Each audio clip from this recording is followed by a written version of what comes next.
Good day. My name is Nanette du Plessis, and I am an occupational therapist who is passionate about hippotherapy, using the movement of the horse to reach functional outcomes for my clients. I was asked to tell you more about the international involvement or the international stance on hippotherapy, as well as some research that's been done in hippotherapy. A little bit background about myself. I am a South African who did all my pre-graduate and postgraduate studies at the University of Pretoria. At the end of 2022, I completed my PhD in occupational therapy. I worked in South Africa for many years, and then we moved in 2015 to Abu Dhabi, where I was the first therapist doing hippotherapy in the Middle East. We now live close to the Lake District in a small village called Krosoon. And as a private practitioner, I can see clients in hippotherapy in a radius of about 80 miles. So during my studies to develop transdisciplinary hippotherapy practice guidelines for clients with heightened tone in the cerebral palsy population, I was involved with therapists from 8 different countries. A total of 22 therapists took part in the different phases of this study. But that was not the first time that I became aware of the deep wealth of knowledge from therapists all over the world. Yet, hippotherapy developed differently in different countries just due to the historical background. The Scandinavian countries historically focus on equine competitions, such as taking part in dressage in the Olympics and things like that, where the Germanic countries focus on the rehabilitation through the movement of the horse. That's more a medical model.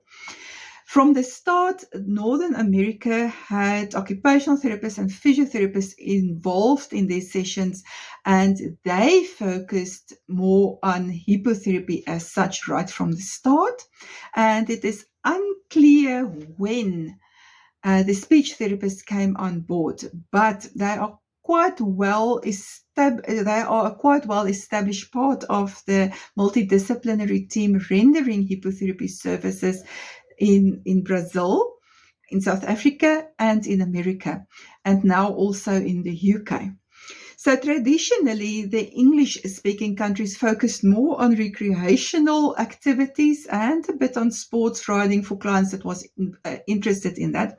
And therefore, the riding for the disabled, the RDA as we know, it's very well established in the UK. But in RDA, the focus is more on teaching horse riding skills for people with various needs, where the focus in hippotherapy, as you heard today, is really on rehabilitation and on therapy and reaching therapy goals, and the movement of the horse can then be seen as a therapy tool. So that being said, it's important to understand that even though the movement of the horse is part of the definition of hippotherapy, it is but one component of this very complex intervention. And the reason why I say hippotherapy is a complex intervention is because according to the medical research councils, different aspects that they list for an intervention to be complex, hippotherapy fits the bill for the most complex intervention in all of them. And if you look at it from that point of view, you can understand why it's very important that therapists need training in this. It is not a kind of a modality or a strategy that anyone can just do. Now, I've learned through the years that as soon as someone becomes very competent in what they do, they make it look easy. Whether it is someone doing roofing, whether it is someone taking part in sport activity, or whether it's someone playing the piano, once they're competent in what they do, they make it look easy. And I think that's where the great divide came in with hippotherapy, because therapists knowing what they do make it look easy. It looks as if they are walking beside the horse, not doing much, and voila, the client improves. Actually, there's way more that goes into each session than just that. And there's 19 hippotherapy concepts that I identified through my studies as being involved within each hippotherapy session when clients with cerebral palsy are treated. This still needs further investigation in other diagnostic groups. One cannot just generalize it to all the diagnostic groups, even though most of them would be applicable. Where therapists such as occupational therapists, physiotherapists, and speech therapists use hippotherapy as a complex intervention. So that brings us to the next question. And the next question is there research? Now, the short answer is yes. Now, I know out of experience that people tend to hear what they want to hear. So if I tell people, yes, there's research, therapists and people that's very positive about hippotherapy and passionate about hippotherapy here, wow, everything in the world has been researched, it's solid knowledge, it's set in stone, nothing can change, we can go ahead. That's not fully true.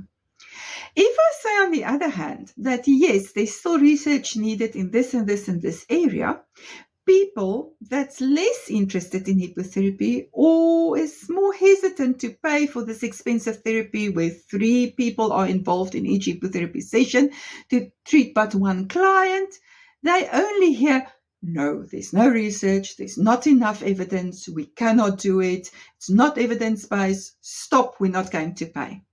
That is also really, truly not true. So, what research has been done? So I can now bore you with lists and lists and lists of research that has been done, and I can bore you with the research gaps that do exist. The truth of the matter is the group that most research in hippotherapy field has been done on is the cerebral palsy group. The reason for that is easy. Cerebral palsy is the most prevalent childhood disability that do exist, and therefore more research has been done on it. More funding is available for research in that field. The pressure to do research on diagnostic groups that might have a positive outcome in their interventions are greater. All of these reasons lead up to more research that has been done. And last but not least of this is, from a research perspective, there's more clients that you can incorporate into studies if you take a study where there's more clients or more people. That being said, it does not mean that there's not research in other diagnostic groups. And I'm going to give you a whole list here. Autism, there's studies in autism, there's studies in multiple sclerosis, there's studies in Down syndrome. And actually the list goes on, and you can read it on the screen yourself. But not as many studies has been done on other diagnostic groups as there was on cerebral palsy. The next thing is also on what outcomes has these studies been done. So Wood and Fields is 2 occupational therapists who did a mapping review that was published in 2019, a very comprehensive mapping review. And if you are interested in things that has been done in hippotherapy in the 30 years preceding their publication, it's worth to go and read their study because you will get in-depth knowledge. But they listed over 600 different outcomes that was addressed in the different studies that they included in their mapping review. And again, body function and structure was the ones that was mentioned most often. That does not mean that other studies has not been done. It only says that there was not studies to the same extent as there was on these outcomes. So do we have good outcomes in hippotherapy? Yes, we do. Do we need more studies? Yes, we do. Is there any studies and research done? Also, overwhelmingly, yes. And I think I might not be the one to ask, but let's get some input from parents that I ask what do they think about hippotherapy. And yes, I know this is not research as such, but it is giving you an idea of the influence of hippotherapy and how these parents experienced it.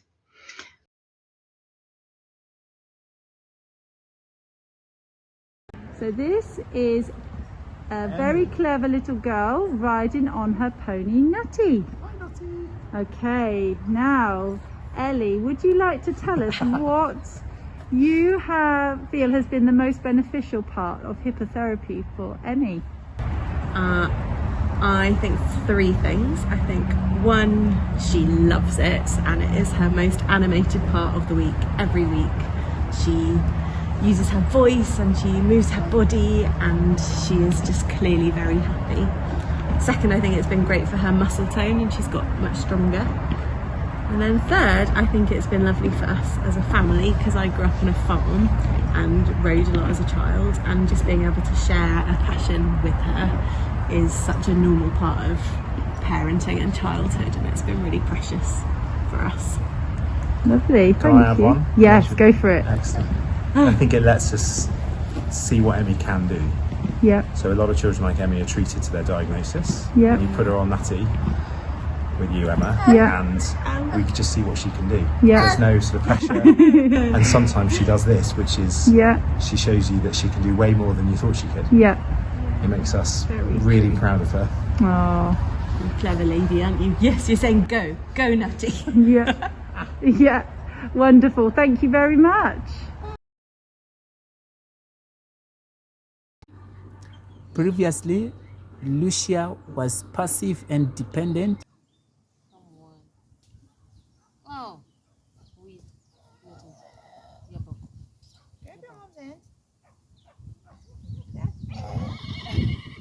And now?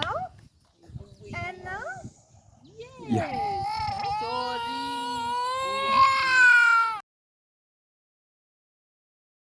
Yeah.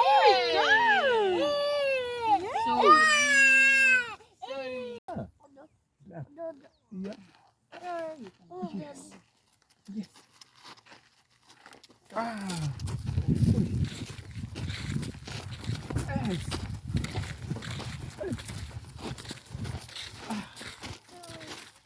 Get it. Get it. Get it. Put it on a yeah.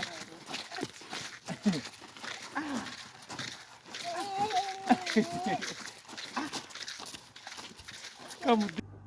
After a year of hippotherapy, she's now able to walk, scrolling, talking, communicating.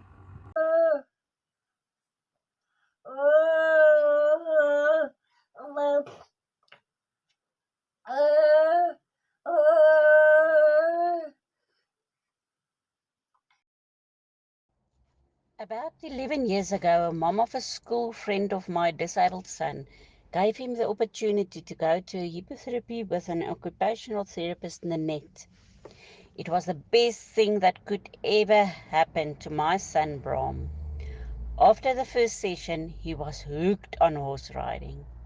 And it was amazing for me as well, because he slept all through the night for the first time. It was not only his love for horses. The benefits I saw in a noticeably short period of time was incredible. Bram could not hit a ball with a racket standing. What a celebration it was when he hit a ball a few times in one session on horseback. Bram could not get into the bath without the water splashing all over, because he literally fell down in the bath. After 12 hippotherapy sessions, he can sit down with no water splashing all over the bathroom floor. He can now walk next to me, holding my hand without plucking and pulling me all over the place. He can climb stairs without holding my hand, and even climb stairs with holding something in both his hands. He can walk with his toes pointing forward and not outwards. I can go on for hours. Thank you to the mom who gave us the opportunity to see how hippotherapy can change one little boy's world. Last but most worthy is Bram's own words a week ago. All happy with horses, all happy, and horses happy, and me too happy. And that brings us to the end of my presentation. And I want to thank you for listening. And I want to encourage you to find out, should you ever wish to find out more about hippotherapy or just want to talk about the different studies that's been done, please do not hesitate to contact me or have a look at the YouTube videos that I also make on the topic. Thank you.